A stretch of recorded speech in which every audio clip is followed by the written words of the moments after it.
and welcome to another yoga studio. I am Kat. If you haven't watched one of our videos before, and thank you to everyone who is interested in doing some push-ups and wants to know how to make it maybe a bit more accessible for their body. So just a few little suggestions. This isn't an exhaustive list on how to make push-ups more accessible to everybody, because at the end of the day, every one of us is different, and how we need to find an approach to getting into any exercise will always depend on the body that we're living in on any given day. So one of the main things, of course, with push-ups is being able to take our hands down on towards the floor. So if you have a little bit of a wrist issue, and this is for a kind of smaller wrist issue where if you've tried doing them a few times, you just kind of find, in the end, the hands just aren't kind of comfortable there after you've done a few rounds of push-ups. One thing you can try and do is actually coming onto the fists. So we're using the flat pass of the fists there. So we're bringing those down towards the floor, and then it's moving in exactly the same way. And we're keeping elbows nice and strong over the wrist and the hand. So it's that action there and we're looking at getting no movement through the wrist at all. So that relies on us having a certain amount of strength through the forearm and the arms as well to actually be able to work through that push-up position. But if it's just the angle of the wrist that's the problem, and actually the arms are quite strong, that's one of the easiest ways to kind of work on correcting it. Of course, it does make a difference if you've got something softer. We've got to be really hardcore if you're doing that on a hard floor when you're doing your push-ups. Another option is to actually take something to grip around so that you can push the hands a little bit further forwards and take the angle out of the wrists. And again, same idea, we're going to fold forwards.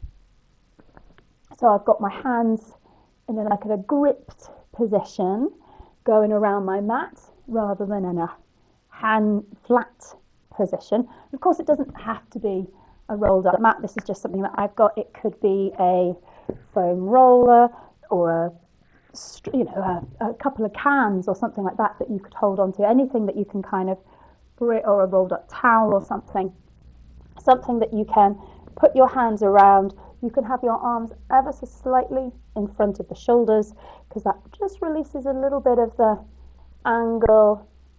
Just take my watch off for a moment.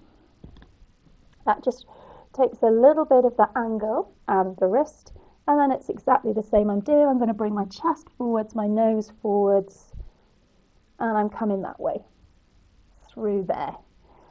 So that's a second option for easing some of the pressure on the wrist.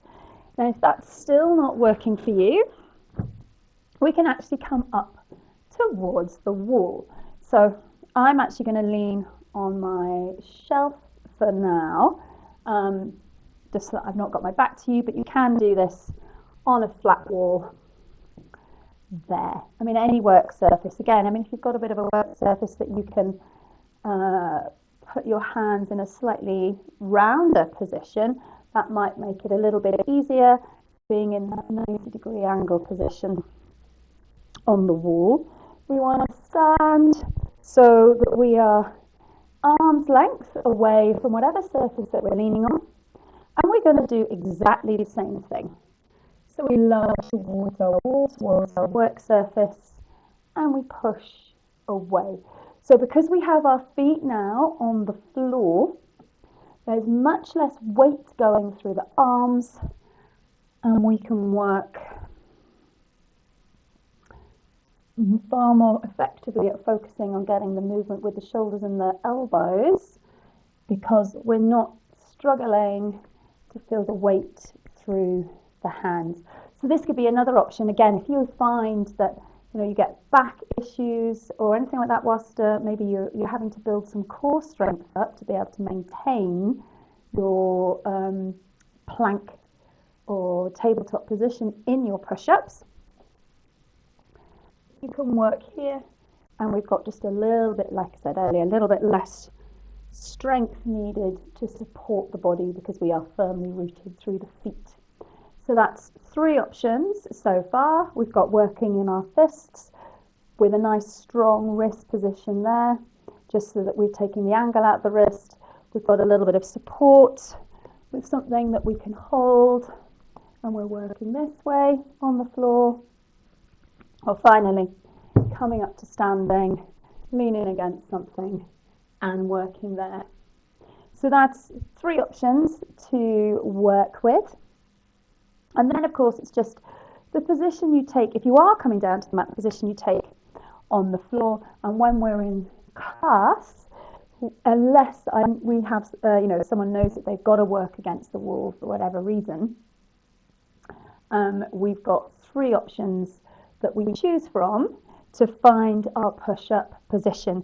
So our first option is this table one, top one, that I was demonstrating in earlier. So it doesn't matter too much whether you have your knees together or roughly in line with the hips. Personally, I prefer in line with the hips because I just find that a little bit more comfortable. Arms are sort of at that shoulder width apart. And again, they can come slightly forwards here as well if that just stops you from crunching too much through the wrists. And then we've got that awareness of drawing in through the core, so we're supporting the back. It's like we were going to come up into a cat stretch position so that we know we're strong through the body. And then same thing, lowering down and pushing back up. So it could be where chest is coming ever so slightly forwards and out in front of you. If it's coming straight down towards the floor, we're collapsing through the elbows and coming more back into a child's pose position. So the elbows are trying to stay upright over the wrists, and we're lowering down by squeezing the elbows in towards the rib cage. And a smaller movement is better here than trying to come all the way down towards the floors with the elbow. Because like I said, we're changing the exercise, and we're not actually doing a push-up then. So that's our option 1. We've got our tabletop with our knees under the hips. Option 2 then, exactly the same thing, but we are walking the legs back, so we are in a kneeling plank position rather than a tabletop plank. We've got a little tuck under with the tailbone. We're keeping that nice strong feeling through the core, and exactly the same thing. Lowering down, pushing up.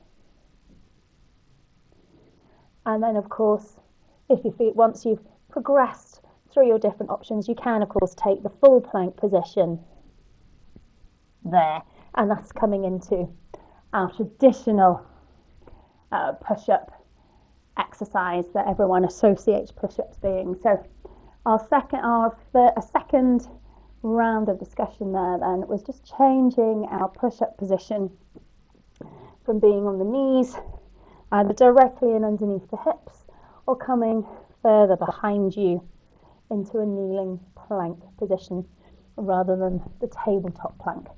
Okay, so we've got a few options there. If you want to give some push-ups a go and you just can't get your head around how you're going to get your body through them, don't forget you can use the wall. If you're really struggling with just being on the floor, use your wall for push-ups.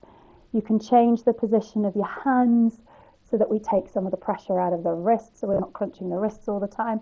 And then we can, of course, work in those 3 different places to move up and down through the elbows.